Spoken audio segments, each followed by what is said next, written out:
자, 오늘 우리에게 허락하신 하나님 말씀 우리 같이 보겠습니다. 마태복음 16장 13절부터 17절까지의 말씀입니다. 저와 여러분이 한 절씩 함께 교독으로 같이 보시면 좋겠는데요. 마태복음 16장 13절부터 17절까지의 말씀입니다. 예수께서 빌립보 가이사랴 지방에 이르러 제자들에게 물어 이르시되 사람들이 인자를 누구라 하느냐.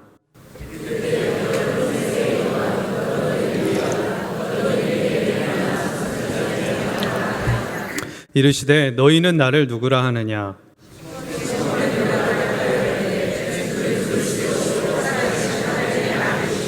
함께 보겠습니다. 예수께서 대답하여 이르시되 바요나 시몬아 내가 복이 있도다. 이를 내게 알게 한 이는 혈육이 아니요 하늘에 계신 내 아버지시니라. 아멘. 아멘.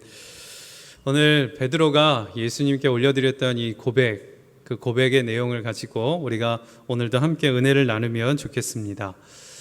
오랫동안 함께 지냈던 친구나 아니면 가까이 있는 결혼한 부부 안에서 보면 함께 이렇게 시간을 지내면서도 그 마음에 무관심하거나 아니면 그 속마음을 알아주지 못할 때 서운한 마음으로 이런 이야기를 할 때가 있죠. 아직도 나를 모르냐? 이런 이야기를 할 때가 있어요. 저도 제 아내가 저에게 이 말 할 때가 제일 무섭습니다. 아직도 나를 몰라?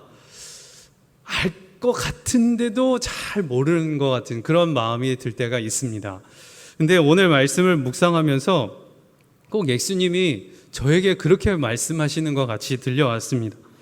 너 그렇게 40년 가까이 나 믿는다고 하면서 너는 아직도 나를 모르냐? 이렇게 물으시는 것처럼 오늘 말씀이 그렇게 들려왔습니다.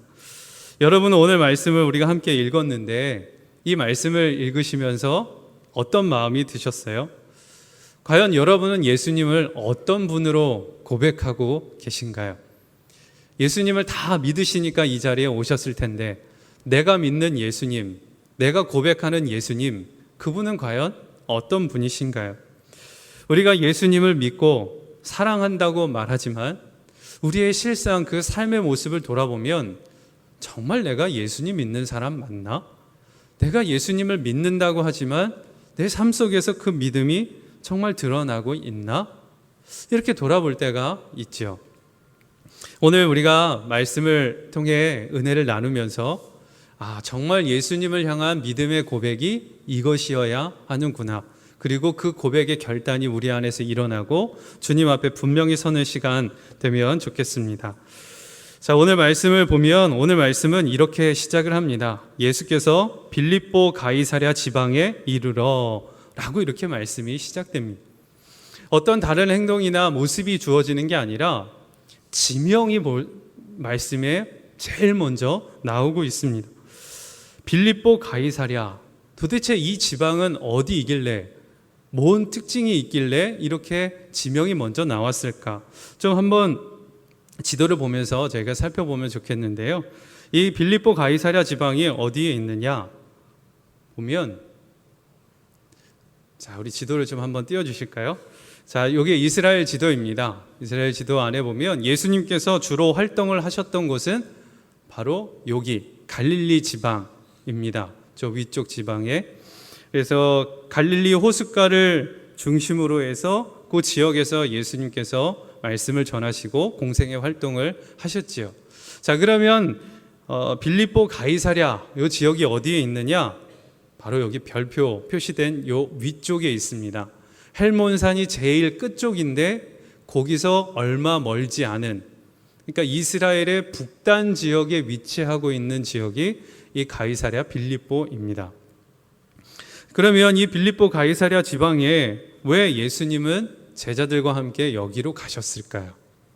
가까운 거리도 아니거든요. 그때 당시에 걸어서 가셔야 했는데 굳이 걸어서 저기까지 가셔야 했던 목적은 무엇일까?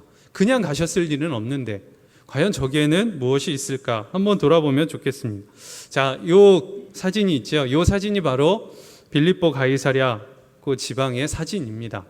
이렇게 사진을 보시면 밑에 물이 흐르고 있죠. 그리고 계곡같이 있고 나무들이 많고 이스라엘 땅 보면 굉장히 척박하다라고 생각이 드는데 지금 저기는 물이 흐르고 있고 계곡이 있고 푸른 그런 나무들이 있습니다. 저 빌립보 가이사랴 지방은 지금 저렇게 사진을 보시는 것처럼 사시사철 물이 흐르고 폭포수가 이르고 있고 그 헬몬산에서 물이 흘러내려오고 있어서 물이 마르지 않는 지역입니다. 굉장히 비옥하고 생명들이 이렇게 잘 살기에 좋은 그런 땅이 바로 이 지역입니다. 근데 여기에 저 사진을 가만히 보시면 저 안에 무슨 동굴 같은 게 있죠. 저게 그냥 보여드릴 리가 없죠. 저 지역 안으로 조금 더 가까이 가서 위에서 내려다보면 바로 여기 보입니다. 저 동굴 같은데 바로 앞에 보면 무슨 유적터 같은 게 보이시죠? 저 빌립보 가이사랴 지역에 유적이 남아 있는 거예요. 저기에는 과연 어떤 것이 있었을까? 2000년 전에 당시로 돌아가면 바로 저런 것이 있었을 것이다 라고 상상을 하면서 그려놓은 그림입니다. 저게 어떤 것이냐면 보실 때 왼쪽에 있는 것이 판신전입니다. 우상을 섬기는 그 신전, 풍요와 다산을 상징하고 있는 그 판이라고 하는 우상을 섬기고 있는 신전이고 또 그 옆에는 로마 황제를 섬기고 있는 로마 황제의 신전이 그곳에 있었던 겁니다. 그러니까 예수님께서 이 가이사랴 빌립보 이 지역을 가셨던 것은 그냥 제자들하고 함께 걸어가다가 사람들이 나를 어떻게 생각하냐, 그리고 너는 나를 어떻게 생각하고 어떻게 고백하냐, 이렇게 그냥 물어보셨던 것이 아니라 예수님과 제자들이 저 신전 앞까지 간 거예요. 그리고 저 신전이 내려다 보이는 그 앞에서 예수님께서 입체적으로 저 신전을 보고 그 앞에 많은 사람들이 오가는 것을 보면서 제자들에게 물어보셨던 겁니다. 대체 저 사람들이 인자를 누구라고 하느냐, 그렇게 물어보셨던 거예요. 그랬더니 제자들이 이렇게 대답을 하죠.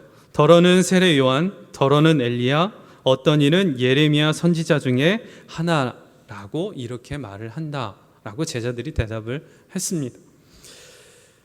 우상을 마음에 품고 사는 사람들, 그러니까 저 신전을 왔다 갔다 하면서 그 마음에 다른 것을 품고 사는 사람들이 볼 때 예수님은 어떤 사람이었느냐?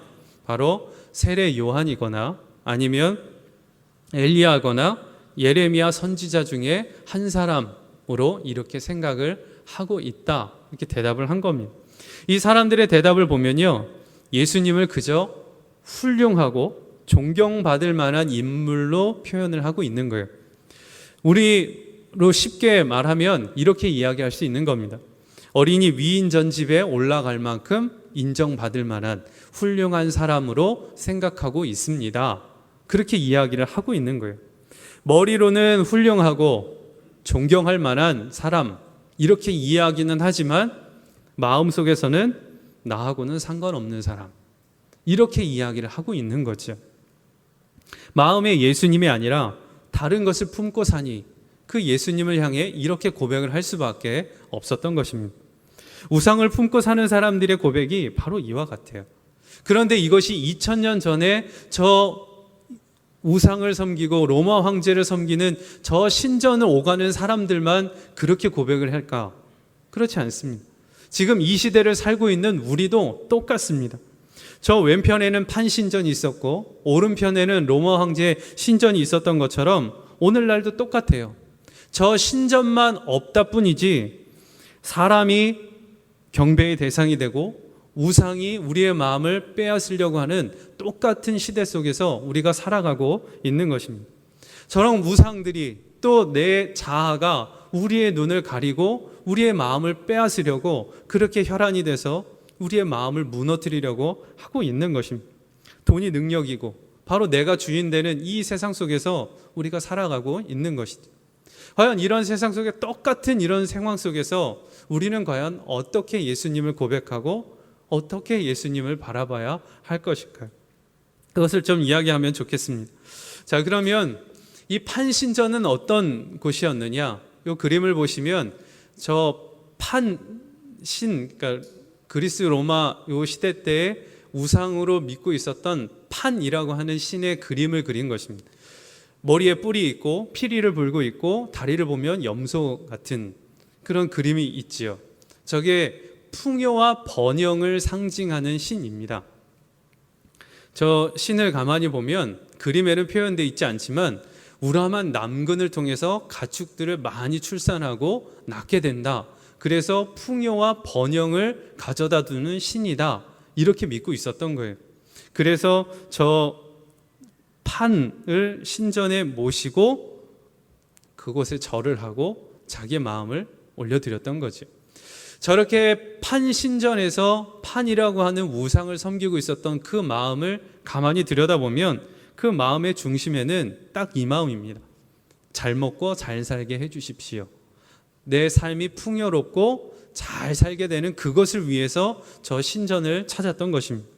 그런데 지금 오늘날 우리들을 돌아보면 판이라고 하는 우상이 아니라 신만 바뀌었다 뿐이지 똑같습니다. 저 판이 있었던 자리에 지금 오늘날로 보면 만몬이 그 자리에 있습니다. 우리의 생각도 똑같죠. 물질의 번영과 풍요, 우리의 삶의 윤택함을 모두가 바라고 그것을 위해 마음을 다 내어놓습니다. 돈이 없으면 아무것도 할 수 없다고 여기는 시대예요. 돈이 최고라고 믿습니다. 모든 것이 물질 만능주의에 만몬에 사로잡혀 살아가고 있는 시대가 바로 오늘날입니다. 한번 여러분의 삶을 돌아보십시오. 여러분의 삶을 돌아보면 모든 것들이 다 값을 매기고 있어요. 이건 얼마짜리, 이건 얼마짜리 다 가격이 매겨져 있고 그것을 사고 팔고 있습니다. 그렇게 모든 것들을 사고 팔고 하는 이런 일상들이 우리의 삶 속에 다 스며들어 와 있지요. 심지어는 지금 사람의 장기까지도 사고 파는 시대가 되었습니다. 모든 것들이 다 가격이 매겨져 있고 사고 팔아요. 그러니 모든 것들을 가치를 매길 때 돈으로 가치를 매깁니다. 사람도 얼마짜리, 물건도 얼마짜리 이렇게 다 가치를 매기고 있는 거예요. 그런데 그런 눈이 교회 안으로까지 스며들어 왔어요.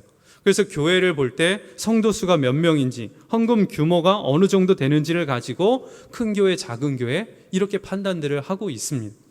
사람에서 믿음에 이르기까지 이 모든 것들을 돈으로 판단하려고 하는 그런 생각들, 그런 가치관들이 우리 안으로 스며 들어와 있는 세상입니다. 그 안에서 우리의 믿음도 한번 돌아보면 똑같아요. 예수님의 십자가 구원 값없이 주어진 은혜이지요. 그래서 그게 얼마나 큰 은혜인지 모릅니다. 값없이 주셔서.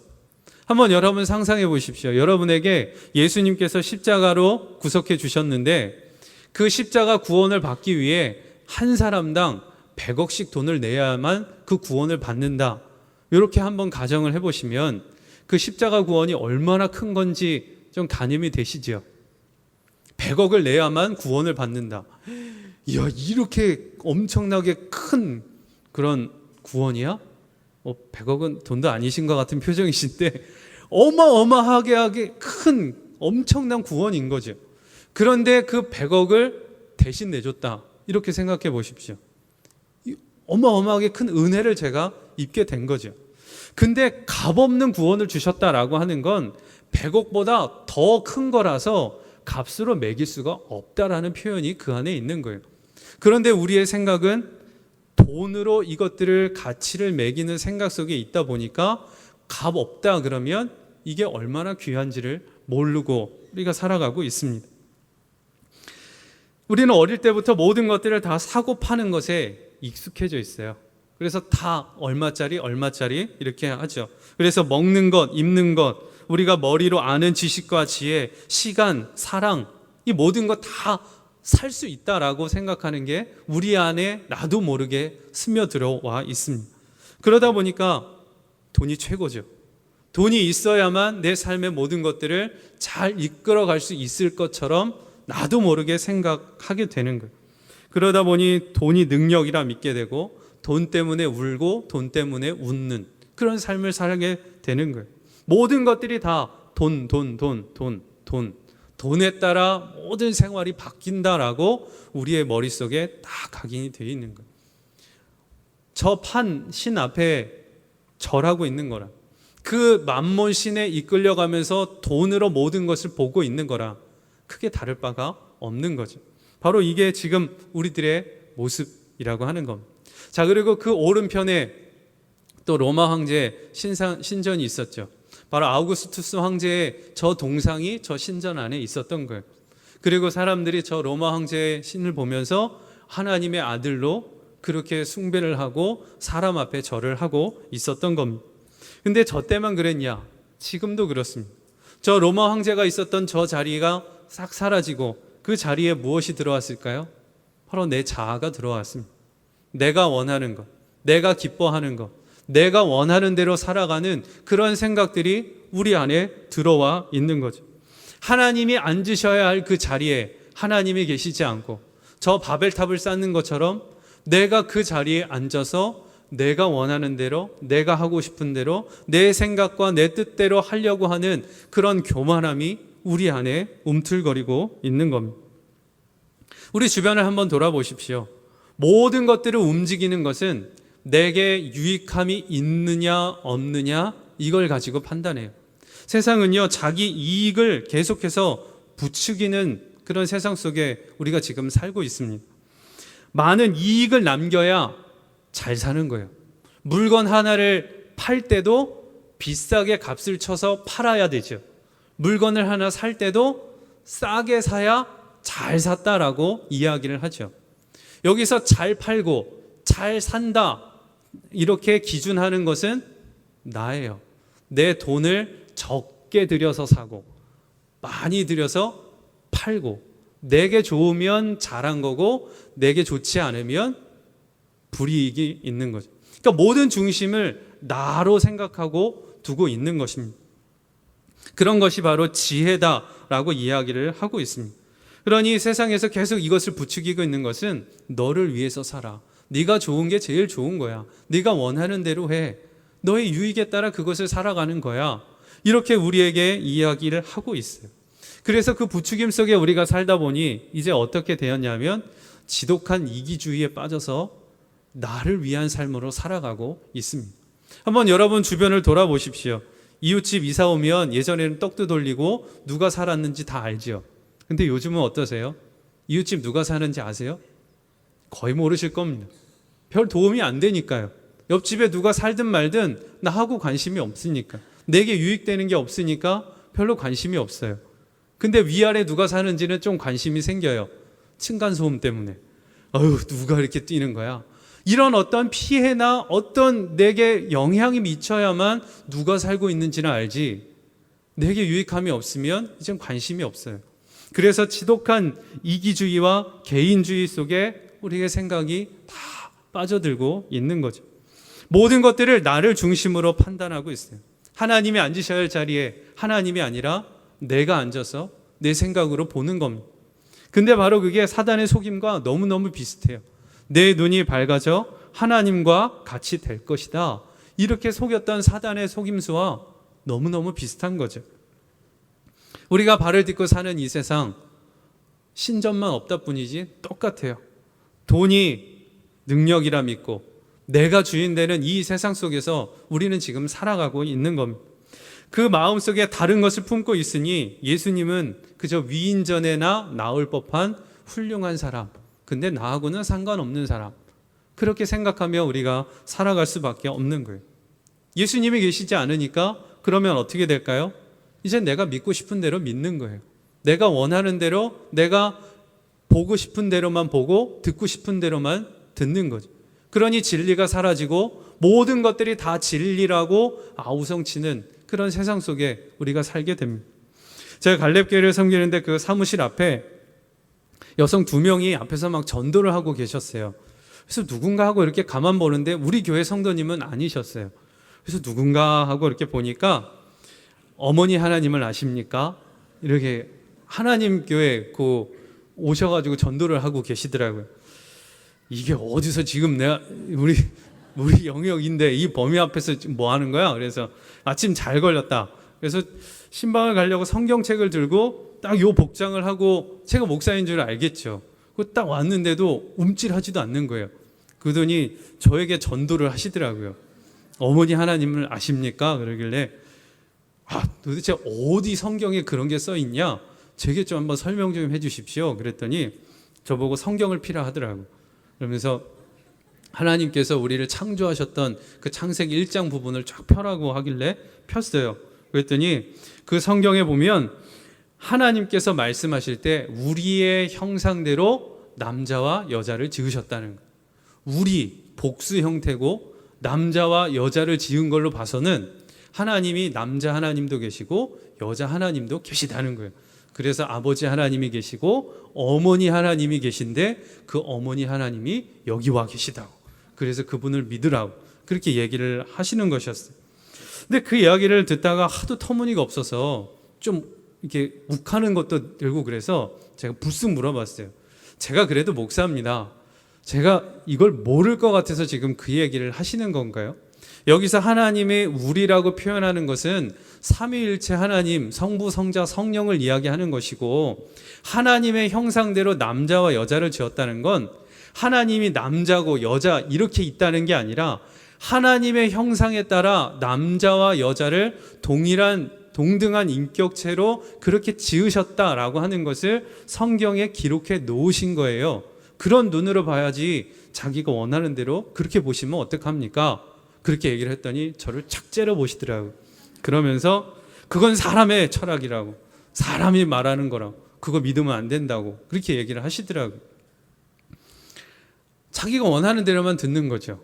자기가 원하고 듣고 싶은 대로 성경을 갖다가 꿰어 맞추고 그것이 진리인 것으로 믿고 있는 거예요. 그런데 이런 눈이 이단들만 그렇게 하는 게 아니라 지금 이 시대 사람들이 그렇습니다. 한번 돌아보시면 자기가 듣고 싶은 것만 듣습니다. 보고 싶은 것만 봅니다. 그게 진리든 아니든 상관없어요. 내가 좋으면 듣고 내가 원하면 그것을 듣죠. 그런 시대 속에 우리가 지금 살아가고 있습니다. 그러다 보니 거짓이 판을 치고 저마다 왕이라고 아우성 치고 있는 시대가 바로 지금 이때입니다. 이때에 예수님께서 제자들에게 물어보셨던 거예요. 저 사람들은 나를 누구라 하느냐?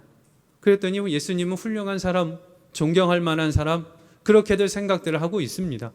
지금 이 시대 사람들이 말하는 것과 똑같은 거죠. 그때에 우리가 지금 이때를 살아갈 때 예수님이 오늘날 우리들에게도 동일하게 물어보고 계시는 거예요. 나를 누구라 하느냐? 이 말씀 앞에 우리의 마음을 점검해 봐야 하는 겁니다. 여러분은 예수님을 누구라고 하시나요? 여러분의 삶 속에 그냥 입으로 고백하는 게 아니라 정말 여러분의 삶을 들여다볼 때 여러분의 삶에서 예수님은 어떻게 증거되고 계시는, 그것을 예수님이 물어보고 계시는 거예요. 그러니 우리는 입으로만 예수님 믿습니다, 예수님은 나의 구주십니다, 예수님은 하나님의 아들이십니다, 이렇게 입으로만 고백할 것이 아니라 우리의 삶에서 그것을 증거할 수 있어야 하는 것이죠. 우리의 진정한 주인이고 생명이 되시는 분 바로 주님이시다, 우리가 이렇게 고백할 수 있어야 하는 것입니다.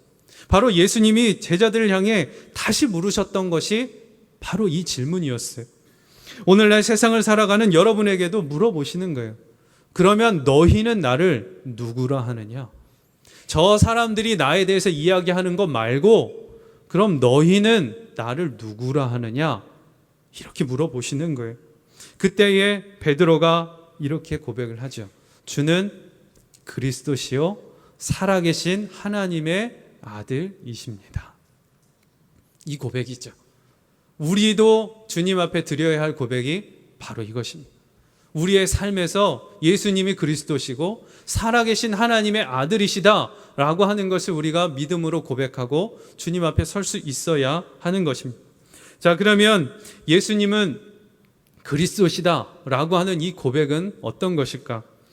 예수님이 그리스도시다, 우리의 구원자시다라고 하는 거지. 그것은 우리에게 생명을 주시는 공급자라고 하는 고백입니다. 돈이 우리의 생명줄이고 우리의 능력이라고 믿어지는 이 세상에서 돈으로 사는 것이 아니라 주님으로 사는 것입니다. 이것을 고백하며 주님 앞에 그것을 증거하고 살아가는 믿음이어야 하는 것. 성경에 보면 그렇게 살았던 인물 중에 하나가 삭개오가 그랬습니다. 삭개오는 세리장이었고 부자였어요. 돈을 위해서 살아온 인생이었습니다. 그런데 그가 예수님을 만나죠. 그리고 그 예수님의 말씀을 들으면서 마음의 주인이 바뀌게 됐습니다. 그리고 그 삭개오가 돈을 주인으로 삼았던 그 마음에 예수님을 주인으로 삼으며 고백을 합니다. 제가 그동안 가지고 있었던 재산의 절반을 팔아서 나눠서 가난한 이웃들에게 나누겠습니다. 그리고 제가 잘못 토색한 것이 있으면 4배로 갚도록 하겠습니다. 그렇게 고백을 했을 때 예수님께서 그 삭개오를 향해 이 집에 구원이 이르렀다 이렇게 말씀을 하십니다. 예수님을 만났을 때 그때 구원받았다 이렇게 이야기하신 게 아니라 재산을 나누고 토색한 것이 있으면 4배로 나누겠다라고 결단을 했을 때 그제서야 예수님이 이 집에 구원이 이르렀다 이렇게 말씀을 하셨습니다. 마음의 주인이 바뀌게 되면 움켜쥐고 살고 있었던 거 내려놓게 되는 거예요. 우리에게도 일어나는 변화가 그렇습니다. 돈에 끌려가던 삶이 이제는 그 돈을 다스리는 삶으로 바뀌게 되는 거죠. 그 돈의 주인이 주님이시기 때문에 그렇습니다. 그리고 그 주님이 우리를 먹이시고 입히시기 때문에 그렇습니다. 그것을 우리가 믿고 그 믿음으로 고백하며 나아가는 것입니다. 요즘 11조에 대해서 참 많은 물음들이 들려오죠. 11조를 해야 되냐 말아야 되냐 참 설왕설래하는 많은 이야기들이 있어요. 근데 이렇게 주님 앞에 헌금을 하는 것이야말로 예수님이 돈의 주인이시고 우리의 공급자시다라고 하는 그 믿음의 분명한 고백입니다. 그 대표적인 게 바로 11조가 그 중에 하나이죠. 근데 11조에 대한 왜곡이 있어요. 11조를 해야만 하나님께서 기쁘게 받으시고 복을 주신다라고 하는 겁니다.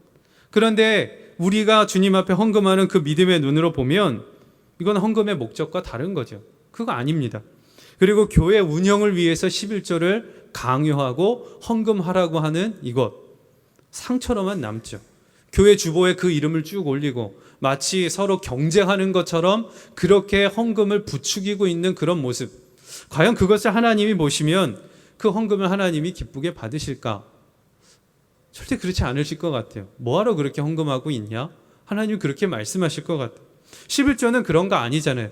여러분도 다 아시겠지만 수입의 10%를 하나님께 드리는 거예요. 10분의 1을 드리는 거예요. 왜 10분의 1을 드리느냐? 모든 것이 하나님의 것임을 우리가 고백하는 거죠. 그 중에 10개 중에 하나를 상징적으로 하나님께 드리면서 이것을 주신 분이 주님이십니다. 이렇게 고백을 하는 거예요. 그러면 나머지 9개는 내 거냐? 아니죠.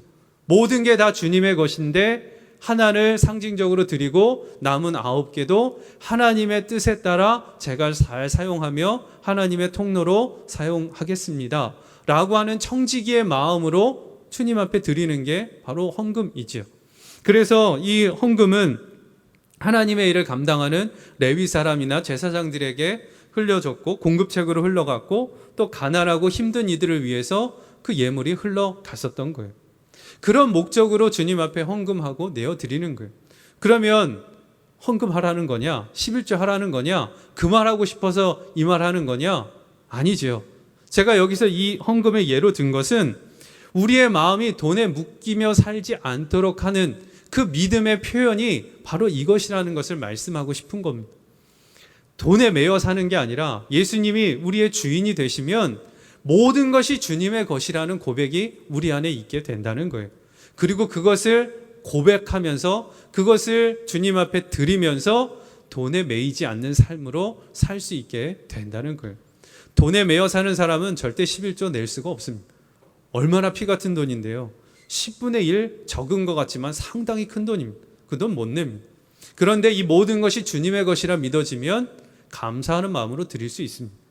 정말 내가 돈에 매여 있는지 아닌지 이런 예물 생활을 보면 알 수가 있는 것이죠. 돈에 끌려가는 삶이 아니라 주님이 나의 주인이시라 믿고 주님 앞에 그것을 내어드리는 삶으로 우리가 나아가야 하는 것입니다. 그때 주님께서 우리에게 먹이시고 입히시는 은혜가 우리 안에 부어지는 것입니다. 그리고 또 우리가 주님 앞에 올려드릴 고백 또 하나는 어떤 것이냐? 예수님은 살아계신 하나님의 아들이시다라는 고백이죠. 이 말은 하나님의 주권을 이어받은 자로서 하나님의 아들이신 예수님이 바로 우리의 경배의 대상, 예배를 받으실 분이시다라고 하는 것을 고백하는 것입니다. 나를 위해 살았던 삶, 이제는 내 만족, 나의 즐거움, 내가 하고 싶은 것을 위해 살아가는 게 아니라 주님이 원하시는 데, 주님이 내 삶의 목적이 되시는 삶으로 나아가게 되는 거죠.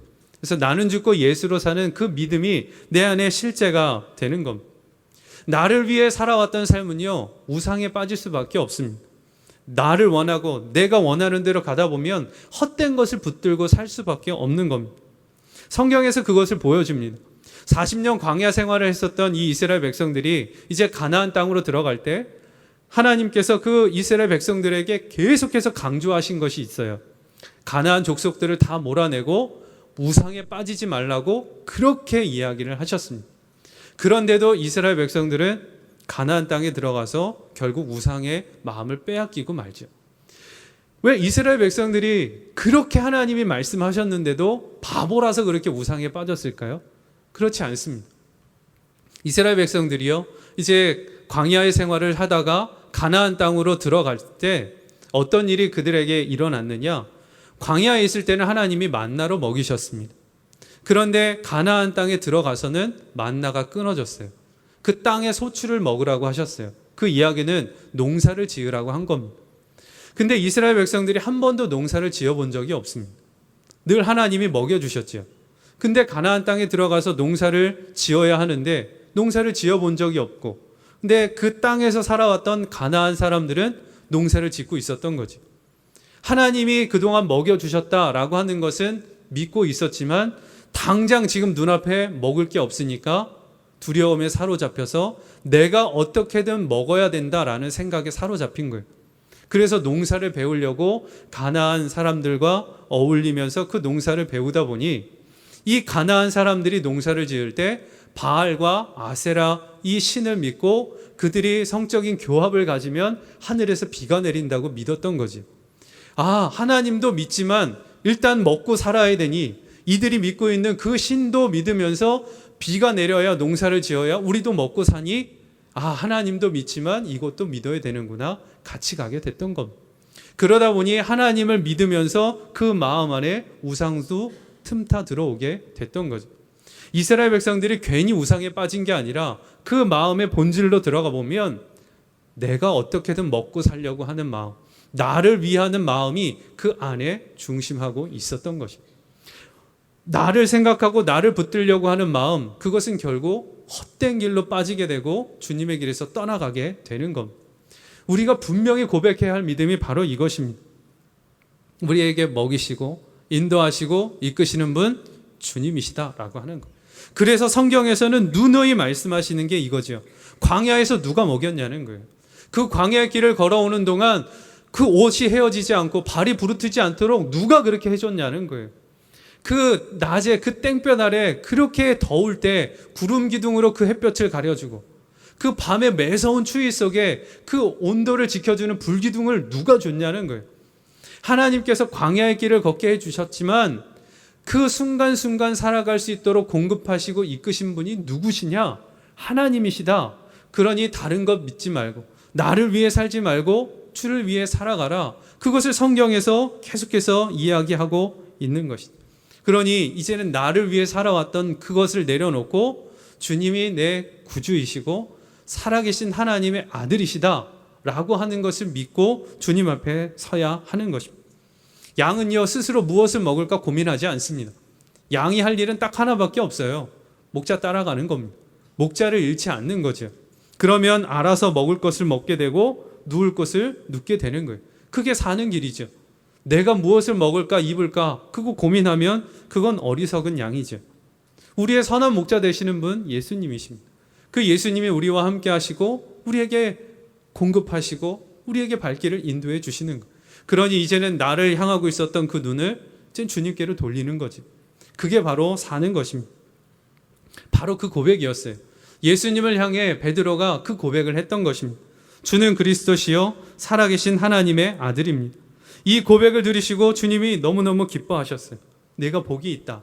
그것을 알게 하신 이는 네가 아니라 하나님이시다. 그렇게 고백을 하셨습니다. 저 판신전이나 로마 황제를 섬기는 저 신전들 반석 위에 있지만 다 무너질 것이다. 그리고 오늘 말씀해 보면 그러나 너는 베드로라. 내가 이 반석 위에 내 교회를 세우리니 음부의 권세가 이기지 못하리라. 사람들이 나를 믿지 않고 자기 믿는 대로 다 떠나가겠지만 나는 너의 그 고백 위에 교회를 세울 것이다. 그리고 세상의 음부가 너를 이기지 못할 것이다. 예수님이 그렇게 말씀을 하신 거예요. 그런데 이 고백이요, 베드로에게만 주신 것이 아니라 우리들에게도 동일하게 말씀하고 계시는 줄 믿습니다. 우리의 이 고백 위에 주님은 교회를 세우기를 원하시는 거예요. 주님의 뜻을 이뤄나가는 주님의 사람들로 세우기를 원하시는 거예요.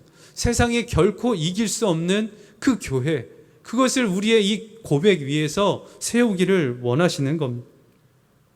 우리 갈렙교회 성도님 한 분이 저에게 굉장히 진지한 얼굴로 한번 찾아오셨습니다.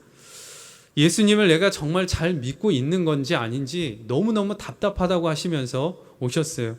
그러면서 그 마음을 다 꺼내놓으실 때 하셨던 이야기가 예수님을 만나고 참 뜨거운 사랑에 빠지셨다는 거예요.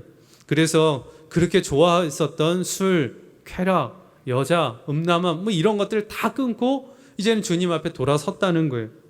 그런데 교회에 와서 신앙생활하고 예배를 드리고 믿음의 길로 걷는데 주변을 돌아보면 전혀 이런 모습들이 없다는 거예요. 예수님을 믿는다고 하면서도 그 삶은 전혀 변하지 않고, 예수님을 믿는다고 하면서도 세상 사람과 별반 다르지 않더라는 거예요. 그래서 마음에는 뜨거움이 있었는데 그런 성도님들을 함께 같이 있다 보니까 마음이 나도 모르게 식어졌고, 진짜 이게 내가 잘 믿는 건가? 그래서 마음이 너무 흔들린다고 그렇게 오셔서 어두운 표정으로 이야기하시는 것을 들었습니다. 그 성도님의 그 이야기를 듣고 있는데 참 마음이 아프더라고요. 오히려 믿음이 없던 분이 성도님들의 그 모습을 보고 더 뜨거운 믿음으로 나아가도 참 아쉬운데, 오히려 뜨거운 믿음이 주변에 있는 성도님들의 모습을 보고 믿음이 식어져 가고 있다라고 하는 이야기를 들은 거죠. 그 이야기를 들으면서 마음이 아프면서도 제 자신을 한번 돌아보게 됐습니다. 정말 나는 예수님을 믿는다고 하면서 주의 길을 간다고 하면서 이 입으로만 하는 게 아니라 내 삶에서 정말 주님을 그렇게 증거하고 있나? 예수님은 그리스도십니다. 살아계신 하나님의 아들이십니다. 그것을 정말 내 삶으로 그렇게 증거하고 고백하고 있는가? 그것을 돌아볼 때 너무너무 부끄럽고 마음이 아팠습니다. 이 시대는요, 입으로만 말할 때가 아니라 이제는 보여줘야 하는 시대입니다. 삶으로 살아내는 그 믿음의 모델이 필요합니다. 그런 모델로 우리가 서기를 주님이 원하시는 거예요. 복음으로 세상을 이기고 그 삶에서 말씀으로 승리하는 자의 삶이 무엇인지를 증거하는 믿음의 사람들이 서기를 주님이 원하시는 거예요. 그 고백이 드려지기를 주님이 그렇게 원하고 계시는 거예요. 돈을 위해 살기를 않고 성공과 쾌락을 위해 끌려가는 삶 아닌 거죠. 내 만족과 유익을 위해서 모든 것을 나로 기준으로 삼고 살아가는 삶 아닌 것이죠. 예수님이 나의 생명이고 주인으로 인정하는 그 믿음의 고백 위에 서기를 주님이 원하시는 거예요. 그 사람을 주님은 지금도 찾으시고 그 고백을 우리의 입술에서, 우리의 삶에서 듣기를 원하시는 거죠. 누가 이렇게 고백할 수 있을까요? 예수님이 말씀하셨습니다. 이를 내게 알게 하니는 하늘에 계신 내 아버지시니라. 어떻게 그럴 수 있을까요? 갈라디아서 5장 25절에 이렇게 말씀하고 있습니다. 우리 함께 화면 보시면서 같이 말씀 읽어보겠습니다. 시작. 만일 우리가 성령으로 살면 또한 성령으로 행할지니. 이 말씀에 우리에게 해답을 주신다 싶습니다. 성령으로 사는 자에게 성령으로 행하게 하신다는 거예요. 주님과 친밀한 교제를 누리고 주님의 말씀 안에 서는 자는 이것을 알게 해주신다는 거예요. 그러니 입의 고백이 아니라 삶에서 그것을 고백할 수 있는 사람, 바로 주님과 친밀한 교제를 누리고 성령으로 살아가는 사람입니다. 그 사람을 통해 주님은 그 삶의 고백을 받으시고 세상이 감당할 수 없는, 세상이 도무지 이길 수 없는 그런 믿음의 교회를 세우시고 주님의 나라를 이뤄가게 하신다는 것입니다. 오늘 이 말씀을 우리에게 주신다 싶습니다. 이 말씀이 우리에게 생명이 되어서 여기 계신 모든 성도님들이 다 그런 믿음의 증인 어디 있냐? 바로 여기 있다. 우리를 보라. 그렇게 믿음의 증인으로 서셔서 하나님의 이름을 높이 올려드리고 주의 나라를 이뤄나가는 축복의 통로로 서시길 주님의 이름으로 축원합니다. 우리 함께 찬양하고 또 기도의 자리로 나아가면 좋겠는데요. 내가 주인 삼고 있었던 것, 이제 다 내려놓습니다. 주님만이 나의 주인이시고 나의 생명이십니다. 그런 믿음의 고백으로 우리 함께 찬양하고 주님께 나가겠습니다.